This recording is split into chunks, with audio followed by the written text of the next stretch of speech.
Alors, Me revoilà assez vite parce que, Il y a un privilège d'être blanc, même pour les plus pauvres. Tu veux une patate? depuis l'affaire George Floyd et le mouvement Black Lives Matter, nous sommes rentrés dans une ère d'hystérie collective, de paranoïa et de délit d'opinion. Car oui, aujourd'hui, une opinion divergente vous place sous le joug de la vindicte populaire. Vous serez lynché, harcelé ou bien même cancelled, comme le disent les Américains qui ont importé l'idéologie victimaire du progressisme ici. Et c'est triste à dire, mais Evergreen est arrivé à nous bien plus tôt que prévu. Dans cette vidéo, on va analyser ce phénomène dans son ensemble et on va définitivement mettre aux oubliettes différentes choses comme la sémantique du racisme systémique ou bien encore le privilège blanc. Peut-être qu'après ça, certains découvriront enfin le concept de dignité. Moi je pense que la question elle est vite répondue. Avant toute chose, j'aimerais vous remercier pour la force que vous avez apportée à Terre de France, qui je le rappelle est une petite entreprise française produisant des parfums 100% patriotes. Alors merci à vous d'avoir fait exploser les commandes. Et aujourd'hui plus que jamais, il est nécessaire de se concentrer sur la nation, sur ce qui nous unit, contrairement à certains qui voudraient nous diviser, par exemple en incitant les gens à consommer racisé. j'ai envie de te tordre le cou. Bon, c'est pas mon délire la ségrégation raciale. Alors moi je vous invite à consommer français, et peu importe la couleur de peau, et pour le coup soutenir Terre de France par l'achat de parfums si vous le pouvez, parce qu'en parallèle, les bénéfices sont reversés à la France qu'on n'entend pas. La France qui souffre. Didier a 115 000 € de dette. Le tribunal du Mans vient de prononcer la liquidation judiciaire. Il va perdre sa ferme. Que ce soit des paysans, des écoles rurales, des familles de militaires et même des blessés de guerre. Des gens qui ne sont visiblement pas la priorité d'un État qui a du mal à savoir si c'est bien ou pas de jeter des cailloux sur les forces de l'ordre. Je ne saurais pas expliquer aujourd'hui à mes enfants, par exemple, est-ce qu'il est normal ou pas de jeter des pierres sur les forces de l'ordre. Je suis quelqu'un, je suis très intelligent. Alors si vous le pouvez, soutenez Terre de France, soutenez la France. Commençons par le commencement. Déjà, je sors d'emblée ma carte piège. Je suis un immigré albanais, donc toute attaque sur ma personne sera oppressive et raciste. Après la mort de George Floyd, il y a eu tout un emballement médiatique, dénonçant la violence policière, mais plus important encore, les bavures racistes. Alors je vais demander à ceux qui ne l'ont pas encore fait, de déconnecter la partie émotionnelle de votre cerveau, et vous concentrer uniquement sur la réalité des faits. Je vous assure que ça sera plus utile que de vous faire éduquer par Cyprien sur vos privilèges blancs. Tu vois ce que je veux dire? Premièrement, il est important de mettre en perspective cette situation. Il faut savoir qu'aux USA, les statistiques ethniques sont légales. Non.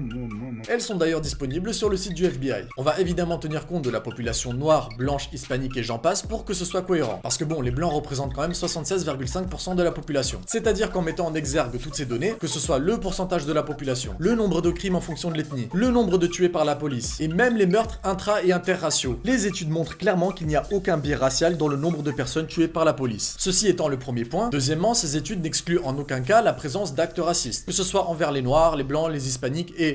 Elles démontrent juste qu'il n'y a pas de différence de traitement entre les différentes ethnies. Troisièmement, ces études n'excluent pas non plus le problème de la violence policière aux États-Unis. Quatrièmement, quand on se penche à nouveau sur le cas George Floyd, et en dehors du spectre progressiste, si on s'attarde par exemple sur Derek Chauvin, on peut s'apercevoir qu'il a fait l'objet de nombreuses plaintes par le passé. Ce qui veut dire que de base, on avait affaire à un policier prédisposé à commettre ce genre d'acte un jour ou l'autre. D'ailleurs, au niveau des plaintes, on retrouve notamment un jeune blanc de 17 ans sur lequel il aurait pointé son arme parce qu'un de ses amis avait tiré une fléchette en mousse sur des passants. Donc ce fils de pute, c'est juste que tout au long de sa carrière, il s'est cru dans GTA.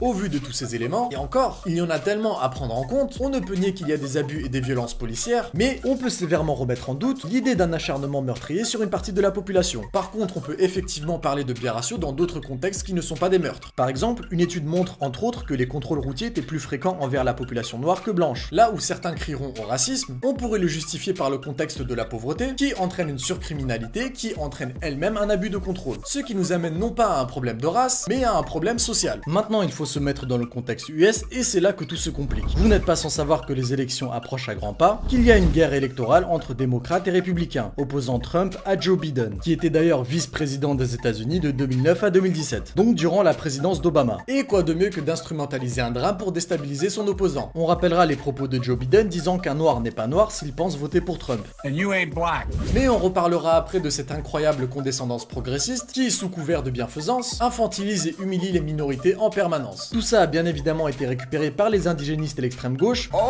Tu vois l'âge. pour transformer ce qui est de base une lutte des classes en une lutte des races. En fait, ils sont tellement anti-système que la résultante de leur action se résume à des pauvres tapant sur des pauvres. Et on se sent révolutionnaire. Maintenant, on va s'attaquer à cette idée de racisme systémique. Stop violence. It's not about blacks.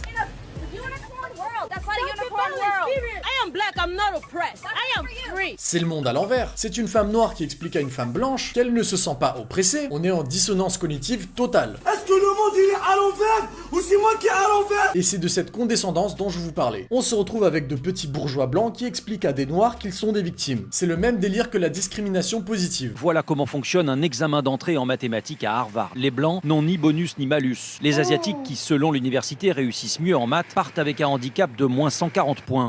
Les hispaniques, à l'inverse, avec un bonus de 130 points.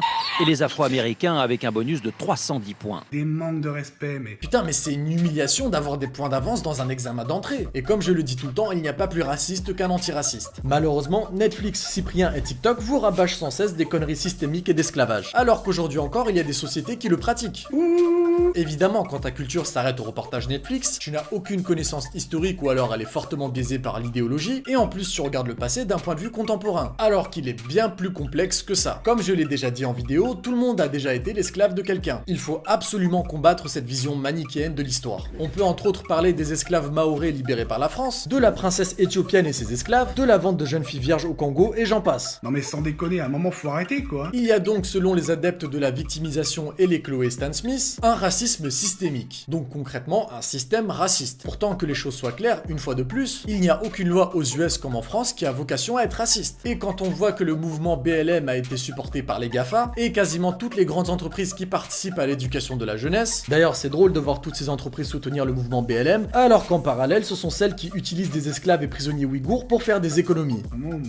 Je suppose que pour les militants progressistes, c'est un détail. C'est évident que le responsable reste le prolo blanc hétérosexuel. La France, c'est-à-dire l'État français, est un État totalitaire, terroriste, esclavagiste, colonialiste. Ben voyons. C'est quand même marrant de recevoir des leçons de morale par un type condamné à 7 ans de prison pour viol sur personne vulnérable. Mais je pense que tu pensais pas que j'allais dire ces choses-là. Toucher des grands-mères, hein, ni des gamins, on est bien d'accord. Si tu es un policier blanc, tu es raciste. Si tu es un policier noir, tu es un nègre de maison. Ils instrumentalisent et déforment en permanence la réalité des choses. Prenons l'exemple de l'affaire Traoré qui cherche aujourd'hui à s'assimiler à l'histoire de George Floyd. En 2016, Assa Traoré révoque la thèse d'un acte raciste. Pour elle, il s'agit d'une bavure policière. En même temps, les policiers impliqués dans l'affaire étaient des personnes de couleur. Donc bon, il aura fallu 4 ans de progressisme idéologique pour totalement transformer son discours. On est quand même passé d'une bavure policière à ça. Le passeport français a été créé pour l'esclave noir. Quand l'esclave noir sortait dans la rue, on avait droit de l'abattre. Effrayant de voir une telle lobotomie couplée à un discours faux et incohérent. D'ailleurs, c'est quand même cocasse de parler d'esclavage quand elle descend elle-même d'un peuple qui le pratique toujours, surtout dans sa région du Caille, dont son grand-père en était le gouverneur. Là je me suis dit...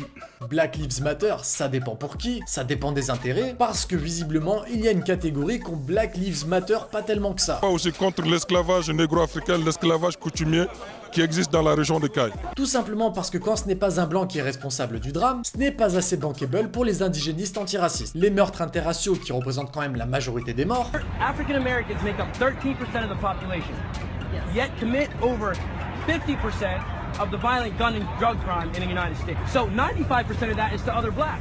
So me as an African American, I have a 2,000 times more to be shot and killed by another black man leaving this event than I do by a white person, a police officer, a neo-Nazi. Ouais non, pas assez intéressant. On est rentré dans une totale transvaluation des valeurs, une déformation extrême de la réalité. France Info explique comment des familles noires et arabes apprennent à leurs enfants à vivre avec les forces de l'ordre. On est où là? Putain, mais il devrait plutôt faire un article pour expliquer aux familles comment vivre avec les règlements de compte qui se font à l'arme de guerre, comment éviter de se prendre des coups de machette en pleine rue, comment ne pas finir handicapé à vie quand t'essayes d'aider quelqu'un, comment protéger ses enfants des rodéos sauvages, comment vivre avec une ambiance narcos juste en bas de chez toi. Moi je pense que la question elle est vite répondue. Mais non, ces imbéciles n'ont pas les mêmes priorités. Ils vont te parler de privilèges blancs pour dissimuler, comme je l'ai dit tout à l'heure, la lutte des classes au profit d'une lutte des races. D'ailleurs, le concept de privilège blanc a été inventé par Peggy McIntosh, une bourgeoise blanche. Julien Rochidi en a fait une très bonne vidéo. Idem pour le concept du racisme systémique et la fragilité blanche, inventé par Robin DiAngelo, sociologue blanche qui s'est servi de la souffrance des minorités pour vendre ses bouquins et propager son idéologie fallacieuse. Et quand tu es un prolo souffrant de ta condition sociale, quoi de mieux qu'un gourou qui désigne un coupable à tes mots? Le cas échéant, le fautif et le blanc. Mention spéciale pour tous les vidéastes, influenceurs, acteurs blancs et j'en passe, entre bourgeois ou bien arnaqueurs spécialistes de dropshipping, qui ont diffusé en masse les idées de DiAngelo, expliquant quand même à leur communauté blanche de prolos qu'ils doivent s'éduquer sur leurs privilèges. Donc un message à ceux qui ont fait en sorte qu'ils en sont là aujourd'hui, hop hop hop, allez vous éduquer sur vos privilèges blancs, et par la même occasion, sinon lissez l'image de vos influenceurs préférés pendant que votre daron blanc privilégié se casse le dos 50 heures par semaine pour que vous puissiez manger et avoir votre abonnement Netflix. Non mais mon père, guess what, c'est trop un facho. Bim bam boum, patate dans la bouche. On se retrouve avec un peuple de repentance, se faisant humilier, insulter, rampant à genoux, embrassant même des pieds pour des crimes qu'ils n'ont pas commis. Ce qui est drôle, c'est qu'ils ont demandé le désarmement de la police et qu'il y a eu la création d'une zone autonome à Seattle. Résultat, c'est devenu un bidonville, on dessine des zizis et des ACAB sur les infrastructures et on se sent indépendant. Par contre, il y a une hausse des violences et des crimes, la police ne peut plus intervenir et comme le montre cette vidéo, les ambulanciers sont inaptes à rentrer pour prendre en charge une personne qui s'est fait tirer dessus et qui finalement mourra de ses blessures. Tout ça pour ensuite les accuser de non-assistance à personne en danger. Oui mais en fait fils de flûte, quand tu crées une zone gérée par des gangs armés et que tu rejettes la police, ne t'attends pas à ce qu'un mec payé 10 $ de l'heure vienne risquer sa vie pour toi. Je vais quand même pas baisser ma culotte pour aller chez lui et me faire enfiler quoi. On peut aussi voir des scénarios comme des blancs formant des barrages pour séparer les personnes noires des personnes blanches pour leur faire un safe space. Fils de Monsieur Krabs. T'as même des mecs qui trollent en allant voir des blanches dans la rue et en leur demandant de se mettre à genoux pour s'excuser et elles le font.